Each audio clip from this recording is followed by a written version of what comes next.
પણ સાહેબ જેને પેટ છે એને ખાવા જોઈએ. નાનું એવું સાજલ સાપરું એક કૂબો બાંધી અને દાદો ભગવાન રહેવા માંડ્યા. સાહેબ કામે જાય, ખેતી મજૂરી કરે. આમ કરતા કરતા પછી તો સાહેબ નાચ વગર ગત નહીં. નાતે વરવું, નાતે મરવું, નાચ હારે રાખવો નેડો, ઈ છે હરગનો કેડો. સાહેબ રૂપિયા તમને ફૂંક નો મારી દે. નાચ છે ને એ ગંગાનો પ્રવાહ છે. તમારી નાચ હોય, મારી નાચ હોય, નાચેથી માણા રૂડો લાગે. વાત કરતા વાર લાગે પણ કંડિયાની માલપા બેઠી બેઠી મારી જોગમાયા મારી દાદા ભગવાનની દેવી વિચાર કરે કે એકલો મારો ભગવાનનો કેટલાક ધ્યાન મહેનત કરશે. સાહેબ આજુબાજુના ગામડાની માલપા નાતીલાઓને ખબર પડી કે ભાઈ આપણો નાતીલો એક છે પણ પંડો પંડ રહે છે. અને એ સમયે તો સાહેબ માણસો વિશ્વાસુ હતા. અત્યારે વિશ્વાસને શ્રદ્ધા નથી, બીજું બધું છે. દાદા ભગવાનના પોતાની નાયતની માલપા પીડા હાથ થયા લગ્ન લેવાના.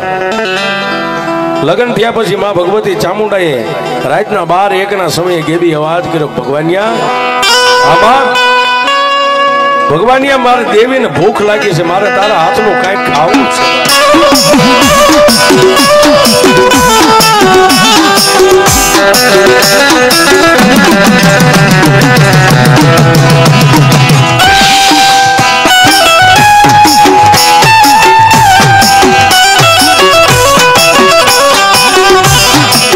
મને ખવાર ખવાર મારા દીકરા મારે સામુંડને તારો મુઠી તળું ગમો.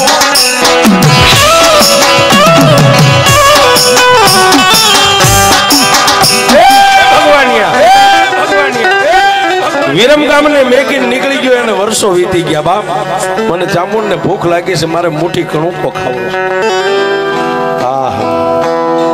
પણ રાતના 12-1 સમયે દાદો ભગવાન ઢીસણ વાળી મારી ચામુંડ નો કંડિયો ટીંગાતો ને એને એટલું કીધું કે દેવી તે રાતના 1 ટકોરે મને જગાડીને કીધું કે મને ખાવું છે, મને ખવાય. મારા સાજલ સાપરામાં ખોરી જાય નથી, હું તને શું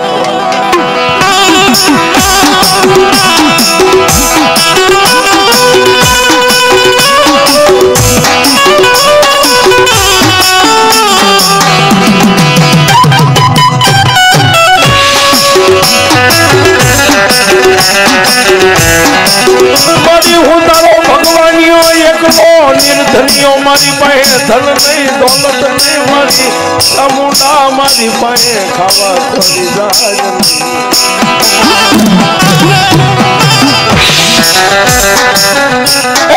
મારા બાપની દેવી મને ખબર પડે મારી હું દીવ ઉગે હાથ મેં 2 વાર હું મારા પાપી પેટમાં થોડું જાજુ અનાજ નાખું છું.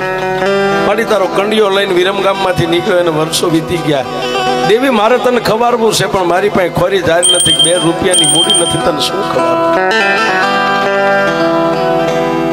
માતાજી ચામુંડ ને આટલી વાત કરીને ત્યારે મારી ચામુંડાએ એટલું કીધું, ભગવાનિયા તારી પાસે નથી એટલું જ ને, પણ જો એકવાર તને અણધાર્યું આપું ને તો એમ માનજે કે તારા કર ભાગ લે હું ચામુંડા બોલી.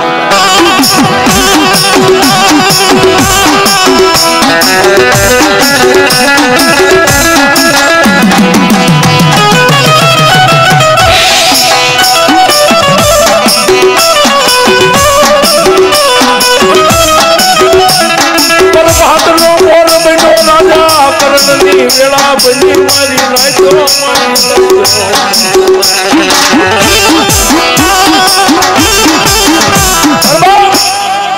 પ્રભાતનો પોર બન્યો, રાજા કરણની વેળા થઈ ત્યારે પોતાના ઘરેથી પોતાની પત્નીને દાદા ભગવાને એટલું કીધું કે સાંભળ્યું, આજ દેવી મને સપનામાં આવી હતી, મને એવું કીધું ભગવાનિયા તારા હાથનો મારે મુઠ્ઠી કણું તો ચામુંડાને ખાવું છે. પણ સાહેબ જેને દુઃખ જોયા હોય ને એને ખબર હોય કે દુઃખ શું કહેવાય. અત્યારે તમે ધાબાવાળા મકાનમાં રહ્યો છો, 4 ગાડીઓ, આ ડેલા દરવાજા, તેથી સાહેબ આ ધરતીની માથે મારો દાદો ભગવાનીઓ જેને ખાવાના વાંધા હતા, આ એની ગરીબાઈ અત્યારે તપ પાક્યું છે ને ત્યારે સાહેબ તમે આ લીલા પીડા કરો છો. પોતાના ઘરેથી બાઈને એટલું કીધું પણ પોતાના અર્ધાંગના પોતાની પત્નીએ ખંભે હાથ મેકીને એટલું કીધું, સ્વામિનાથ દેવીને ખાવું છે.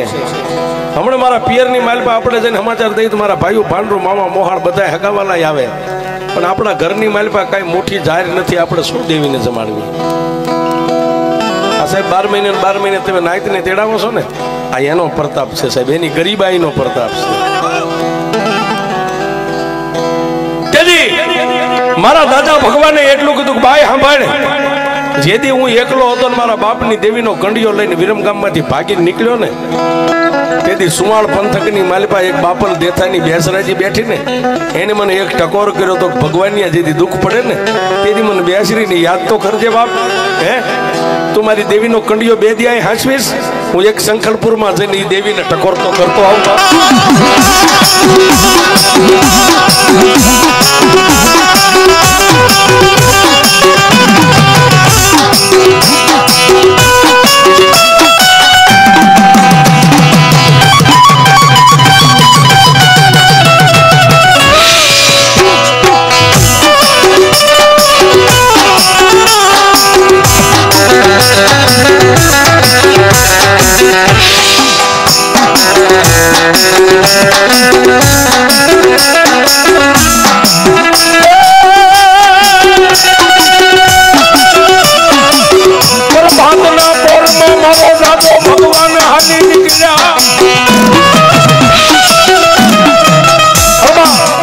પ્રભાતના પોરમાં માતાજી ચામુંડના કંડિયાને 3 તાજમ ભરી અને માતાજી ચામુંડની 1.5 જાર લઈ અને જે ડગલે આવ્યા હતા એના એ ડગલે અહીંથી પાછા હાલી નીકળ્યા.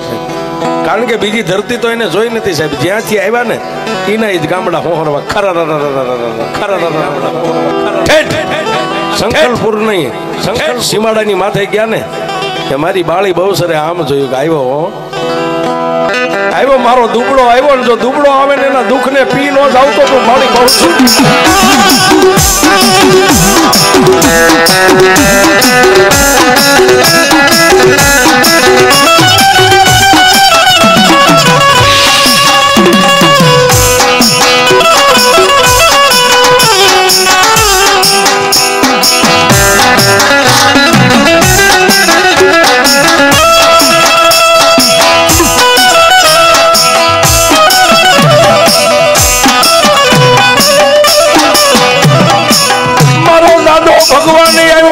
માતાજી બેસરાજી ના યાદ રે.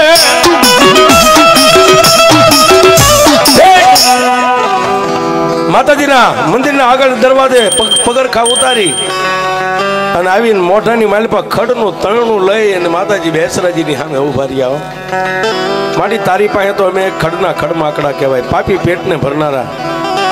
પણ માં મારી તને એક વાયક દેવા આવ્યો છું. મારી દેવી ચામુંડી એમ કહે છે કે મારે ખાવું છે, પણ મારા ઘરમાં ખાવા ખોરી જાય નથી. એક દી આ વરખડીના ઝાડ હેઠે હું તો તેથી તે મને કીધું તું ને કે ભગવાનની આ દુઃખ પડે ને ત્યારે એકવાર મને ટકોર કરજે. મારી હું નમૂડિયો માણસ છું, મારી પાસે 2 પૈસાની મૂડી નથી, શેર જાય નથી. અને તેથી સાહેબ મંદિરમાંથી મારી બેસરાજીએ ગેબી અવાજ કર્યો, ભગવાન આગળ આગળ મંડ હાલવા આવે બરવાળા સામે, અને તારા ડગલે ડગલે જો બેસરાજી નો હાલી આવું ને તો હું માતા બેસરાજી.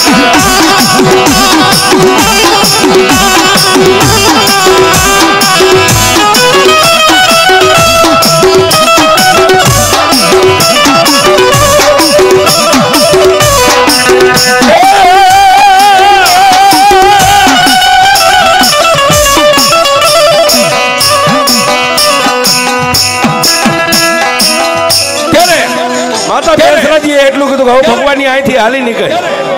તારા કુળમાં ચામુંડ એક છે ને, એક હાથે તાળી ન પડે, પણ જો તારી દેવ ચામુંડની હારવાર કદાચ એનું મંડાણ માંડીને આવીને ઊભી રહું ને તો એમ માનજે કે શંખલપુરના શોકની બાળી બહુ સર બોલી. અને સાહેબ દાદો ભગવાન ત્યાંથી હાલી નીકળ્યો હાથમાં પગરખા લઈને. શું કામ કે જો મારી દેવી મારા ડગલે ડગલે હાલે ને તો પગરખા પહેરીને મારા ડગલા ન પડાય, ઉગાડા પગે હાલું મારી વાય મારી બેસરાજી.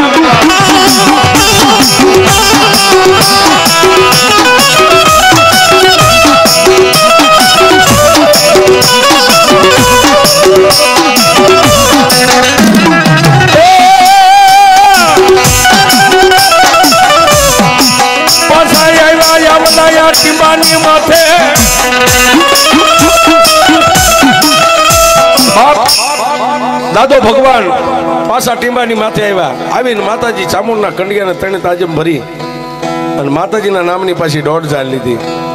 એમાં તો મારા કુળ ગોત્રની દેવ છો, પણ આજ સંખલપુરની માલપા ગયો તો જો કદાચ માળી બહુચરે એમ કીધું તારા ડગલે ડગલે હાલી આવું, અને જો મારી કદાચ એ દેવને હું ભાળતો તો નથી, પણ જો મારા ડગલે ડગલે અહીં સુધી આવી હોય અને મારી તારું જ્યાં મંડાણ માંડું ત્યાં માતાજી બેસરાજીનો જો વાસ કરવાની તું રજા દેતી હોય ને તો એની માલપા મારી મંડી 2,500 દેજો. કારણ કે ચામુંડા છે એ આ વસ્તીનો રાજા છે. માતા ચામુંડાએ 2,500 આપી છે.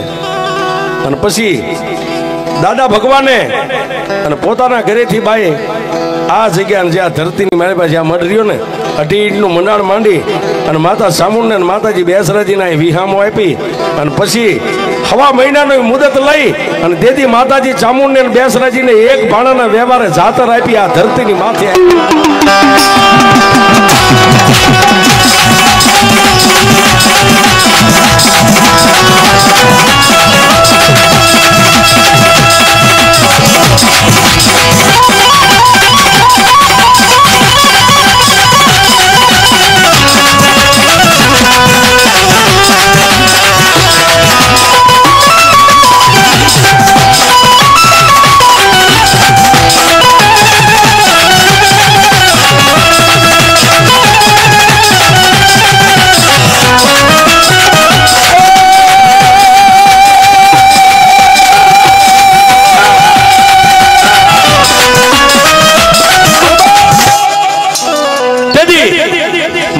ચામુંડા અને બેસરાજીનો એક ભાણે વ્યવહાર આપી અને માતા ચામુંડા અને માતા બેસરાજી અમીરનો હોડકાર લઈ અને તેથી દાદા ભગવાનને એટલું કીધું, ભગવાનિયા આજ હું અમીરનો હોડકાર લઈને માતા ચામુંડા અને બેસરાજી એટલું કહું છું કે 100 ને પણ જો એક દી આ ધરતીના ટીંબે આ જુગ જાળવાની માથે એકના એક બી નો કરી દઉં ને તો જગતની માલિકા હું તારી ચામુંડને બેસરાજી નો કહેવાય.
તેથી માં ચામુંડા અને માં બેસરાજી અમીનો ઓડકાર લઈ અને દાદા ભગવાનને આશીર્વાદ આપ્યો કે જા બાપ, સૂર્ય અને ચંદ્ર તપે આ ગામના ટીંબાની માથે એક દી તારો વંશ વેલો એટલો વધારું હે કે જો એકવાર ભેળ માથે ભૂંગળ વાગે પણ સાંભળ બાપ, હું ચામુંડા અને બેસરાજી હવે તારા કુળની માલિપા બેઠ્યું છે ને, પણ વિરમ ગામની માલપાથી મારો કંડિયો લઈને ભાગ્યો ને અહીં સુધી આવ્યો ને અહીં તે વસાવટ કર્યો ને, આજથી તારી શાખા વીરગામાં એવું હું માતા ચામુંડા ને બેસરાજી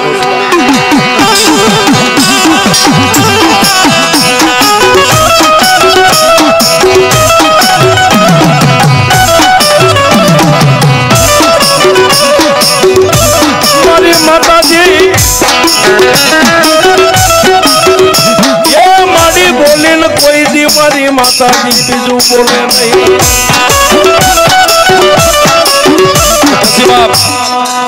દાદા ભગવાનના સંસાર સુખની માલિપા 2 દીકરા હે, 2 ના 5, 15, 25 અત્યારે જે કાંઈ કરશો આ વીરગામા પરિવાર મારો દાદો ભગવાન માં ચામુંડાને ઠેઠ વિરમગામથી લાવ્યા હતા સાહેબ, એટલે ગામ શાખા તમારી છે વીરગામા. અહીંયામાં ભગવતી ચામુંડાની વાતનો દોર પૂરો થાય. બોલ એ ચામુંડા મહારાજની